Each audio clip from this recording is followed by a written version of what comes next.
So stress is stimulating. When we're stressed out, we're like, ah, you can feel your blood pressure's going up, your whole autonomic nervous system is on high alert. That's what stress is. Now, caveman brain, the limbic system, where the addiction lies, but that's also where survival is, that's where memory is. We remember the things that make us feel good. We also survive by things that feel good like sex and food, but then also things that are dangerous, we have to remember them, we have to respond to them quickly. And so there's some real interesting things that happen with stress in the autonomic nervous system. One thing, if there's danger, we don't have time to think about how to survive in that moment. We have to respond automatically. So that means shutting down our thinking brain, which is the prefrontal cortex. I call it the enlightened brain. So that has to shut down. We go on automatic pilot. Okay, so that works great if you're in a true danger situation, fight or flight or freeze. In today's world, we might say there's a lot of dangerous situations going on. There certainly are. But for the most part, we're okay. What we do is we create stress. We are subjected to 24-hour news. We're being fed things to be afraid of by politicians and media marketing. Marketing is all about telling us what to be afraid of so that they can sell something to us that's going to fix that. Even something benign like deodorant. I'm being told, if I smell too bad, nobody's going to like me. But here, take this, use this deodorant, and you're going to be okay. So we're subjected to that all the time, and we get stressed. And then what happens is when we have that not a good sense of ourselves because of the childhood trauma, where we learned that we're not good enough, we're not important, we're unlovable, okay, then we're going to be even more subject to these messages that we get, these stressors. And then what happens is when we get stressed, there's a certain relief there. It's stimulating. That's what we're addicted to, the stimulation. It shoots off not just dopamine, there's so many other brain chemicals, and enkephalins and norepinephrine, all these brain chemicals that take our brain to a higher place.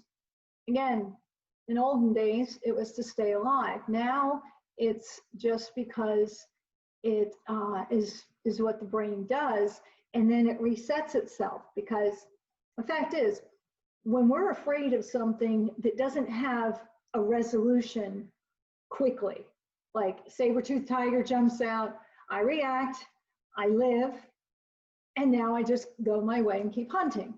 Okay, that's what I do as a cave woman.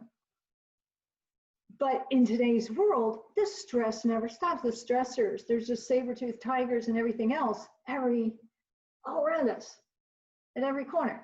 So it never stops. And what we learn is then we're always on high alert.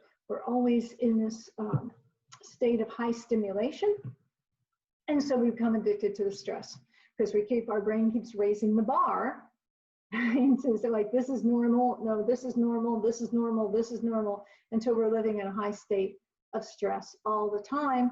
It's addictive. It goes along, it keeps us simmering. It's generally not getting us high enough to feel high, like, having an orgasm, looking at porn, doing a hit of cocaine. It's keeping us simmering so we feel normal. And then what we have to do is go to those other things to get the high, to get really feeling high. So stress plays into addiction in that way.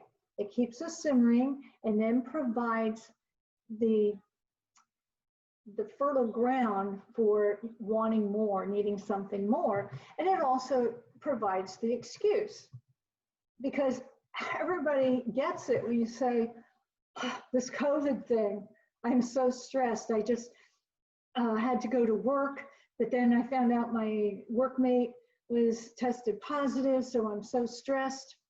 So I just have to have a drink. I just have to do a drug. I have to look at some porn. I have to gamble. I have to buy something. I have to. policing whatever my drug of choice is that's going to really get me high and let me escape. So it provides the excuse.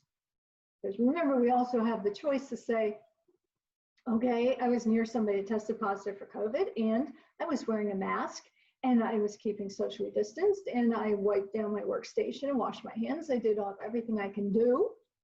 Serenity prayer, what can I do? What can I do? I can't control you, but I can control what I'm doing to keep myself safe.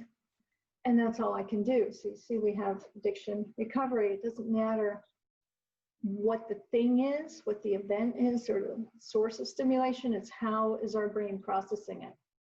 And keeping in mind that when that addiction is active, which it always is if you're an active addict and not in recovery, you're always in a state of getting high.